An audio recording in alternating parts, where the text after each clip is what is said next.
Right, welcome ladies and gentlemen. This is the Alien Romulus prequel comic, issue number 1. And you know what? It's an interesting prequel comic. I've not done sort of comic reviews and things like that for a little while on the channel. But I thought we'd take a look at this because there are some interesting reveals. I don't quite know what I'm going to call this video, to be fair. There's not a whole ton of stuff, but there is some interesting things. First and foremost, spoiler alert. There's your warning. A woman caused the destruction of the Romulus space station, or the Renaissance space station. So that was quite funny. And I like this initial introduction from Fede Alvarez. You know, one of my life's dreams was to create a comic book. Another one was to one day make an Alien movie. This one-shot issue is the amalgamation of those two dreams combined. So I couldn't have been more excited when I was approached to collaborate with such talents like Zach Thompson and Daniel Picciotto on this special issue of Alien Romulus. I think this is the perfect format to fill the story gap presented in the first few minutes of my film. Not only does it expand on the backstory we see on screen, but it also creates new characters that we didn't know were behind the terrible fate of the Renaissance station. If you haven't seen Alien Romulus yet, this is the perfect scenario. So a few things. What does this reveal? Straight away, it reveals that Weyland-Yutani was always aware of things. So this is confirmation of that now. In 2122, the multinational corporation Weyland-Yutani diverted their commercial towing vehicle, the USCSS Nostromo, to the moon LV-426. Weyland-Yutani, purporting to answer a possible distress call, secretly wished to secure specimens of a dangerous alien species known as Xenomorphs for study and profit. So this was always... It was like an open secret, you know, like it's been stated in some bits and pieces here and there, like fan theories and things. But this just confirmed, yeah, they knew everything about LV-426, which was originally put in the Prometheus special features. Weyland-Yutani knew about LV-426 and was going to go there after the Prometheus mission. So, yeah, interesting. One of the Xenomorphs, designated as XX-121, got loose on the Nostromo. It proceeded to kill the crew members one by one. The only person to survive the carnage was Lieutenant Ellen Ripley. Escaping a shuttle, Ripley blew up the Nostromo and left the creature for dead. Now, 20 years later, Weyland-Yutani is investigating the Nostromo wreckage. So, interesting initial opening, I think. We get a little bit of that initial opening. You know, the Echo probe, Zeta Reticuli system near the moon LV-426. Now, one may then go, well, plot hole, why don't they just go to LV-426? The events of Alien Isolation are canon, and in that game, they turned off the distress signal, the beacon, so no one knows where it is anymore. So anyway, they genuinely thought that the Xenomorph in this rock was completely inert. An interesting point here is it contains hydrogen, carbon, nitrogen, and oxygen. The 4 basic elements of life. So laying the foundation there as well. Now Rook here, not overly sure if he's playing everyone, because he's like, oh, should we cut it open? Yeah, it does, poses no risk, let's do it. And you're like, okay. Does he know or does he not? And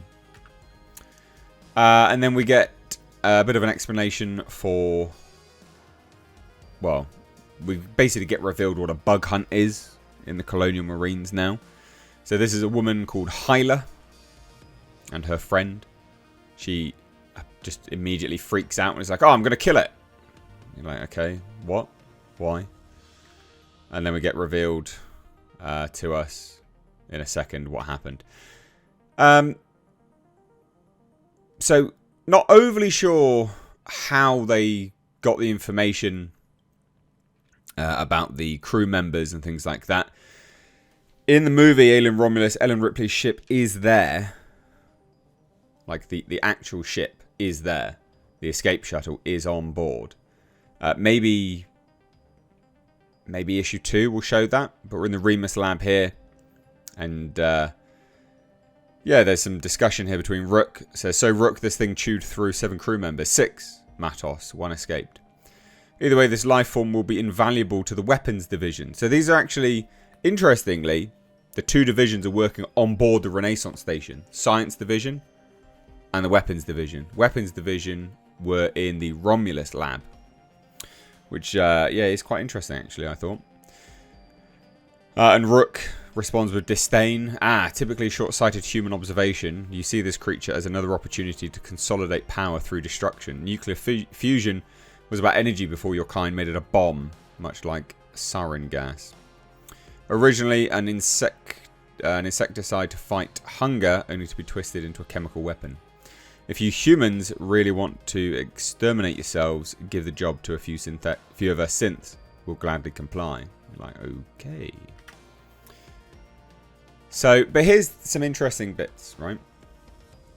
Given what we know about the Nostromo event, this organism was found on LV-426. So they knew that there as well. I'm guessing they just... Oh, I'm guessing from here this reveals that they then sent the information back home. Because in Alien Romulus, we do learn that he had sent a mission, a message back to the company. So I'm guessing Hadley's Hope was quite literally, yeah, there for a reason to just be destroyed. It evolves from an infant to adult at inexplicable speed. Its ability to generate new tissue and survive almost any environment could hold the key to what our founding father, Peter Weyland, was searching for. What's that? Eternal life. So it does actually seem like Rook is quite sincere in his approach to all of this. He does seem like he's trying to find that. Prometheus Fire. You know, the gift from the gods, eternal life. And anyway, starts... Well, basically, cuts it open. It's like, oh no, this absolutely is an autopsy. It's like, is it really? So don't get it twisted, guys. I'm not doing a comic read-through here. I'm just showing you some of the interesting bits and pieces. The comic itself is okay. It's fine. It's not that incredible. It might be as an overall piece, but the key reveals here. This, for instance, so this woman keeps banging on to her friend. I don't trust the synth. Is it really dead? Why are we here? Yeah, hey, I trusted people before in the Colonial Marines. It was another standard routine bug hunt. So these are the bugs, apparently. Tiny little things. And then one got her in the face because it played dead. And that's what she thinks that the alien is doing, playing dead. Which it is. I mean, it's hibernating, right? So I just thought that was interesting. And then basically they build a plan that they're going to kill the creature at some point in time. But we learn... here is that the internal temperature is maintained at sub-zero, and it's actually the security guards tampering that wakes the alien up. Dumbass. And then we get this. So, Mother record audio log. We have successfully harvested the life form's DNA. And as shown in the movie, they 3D print specimens. So this does reveal exactly how they did it. It was a blink and you miss it moment in the film. You see the 3D printers. But they say it here. And determined it is a composite of humanoid and endoparasitoid extraterrestrial. A creature known as the XX121 Xenomorph. With its DNA, I've managed to synthesize its most basic ovomorph form. And replicated the second parasitoid stage in its life. These reproductive agents orally plant a seed to impregnate the human host. Thus, they contain the accelerant. So basically, this is just confirming exactly what we had thought before is that, well, what the film implied is that, yeah, like the alien does have the accelerant within it. Are responsible for the creature's incredible growth. So that's how it grows so quickly. Because it has the black goo pathogen within it. I've managed to extract small samples to create a compound, but the process cannot be rushed. And anyway, then there's basically a conversation between the Weapons Division and the Science Division. He's demanding samples because he wants to send them down to the Weapons Division. It's really not that deep, to be fair. It's fine, but it's interesting to show, and I've theorized this before, is that the divisions don't see eye to eye. The divisions within the company don't always work together. The divisions in the company don't all have the exact same goal. I said this before. I said that in these mega corporations, mega corporations, there are individual divisions vying for power. And I said that's highly likely why certain people knew of it and certain people didn't.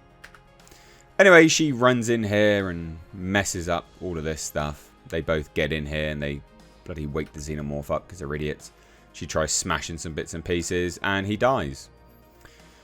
So literally, the Xenomorph escapes because a woman is stupid and wants to kill it straight away. If she didn't do that, it would still be asleep. Dumbass. And literally, Rook even says that. What have you done? Whatever was in that rock, it went in there. Imbecilic human. I was trying to kill it before it woke up. It only reanimated because you removed it from the rig. Amazing.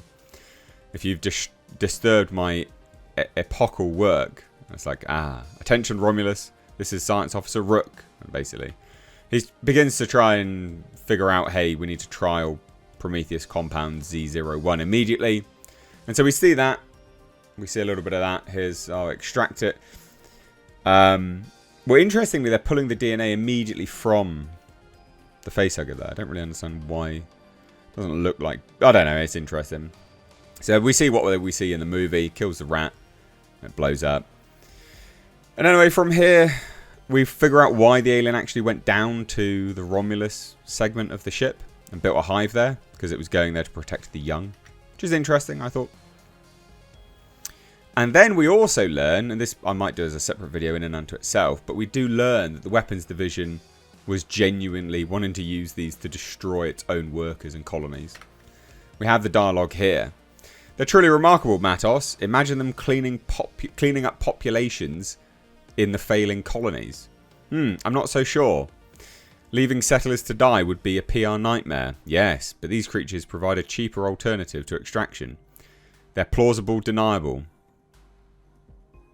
If just one Xenomorph gestates and wipes the place out, that's simply the danger of colonize. Obviously, he's going to say colonization. So, yeah, it goes to show that that is how evil, genuinely evil, the company is. And I said this before.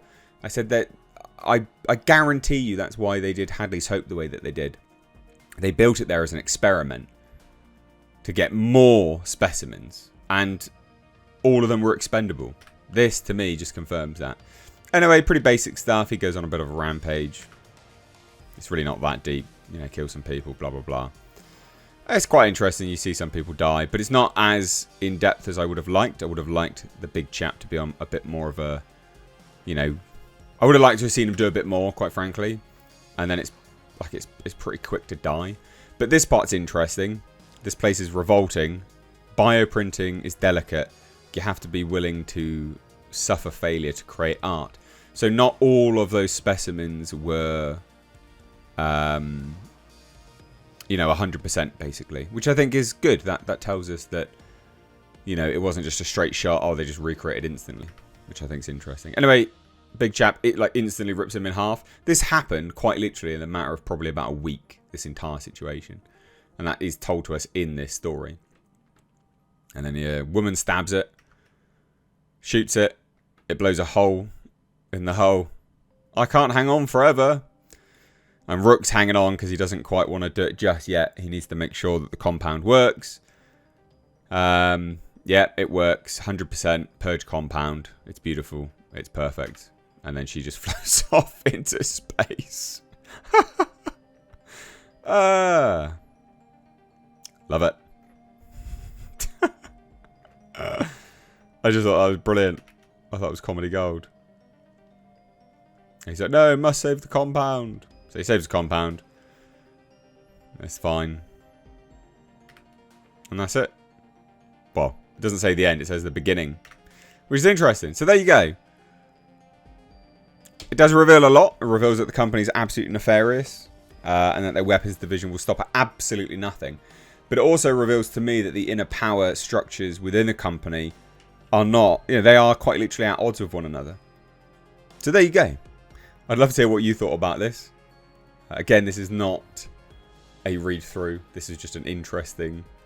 Well, it's just a video on the comic, basically. But I'd love to hear your thoughts. Cheers, take care. Bye-bye now.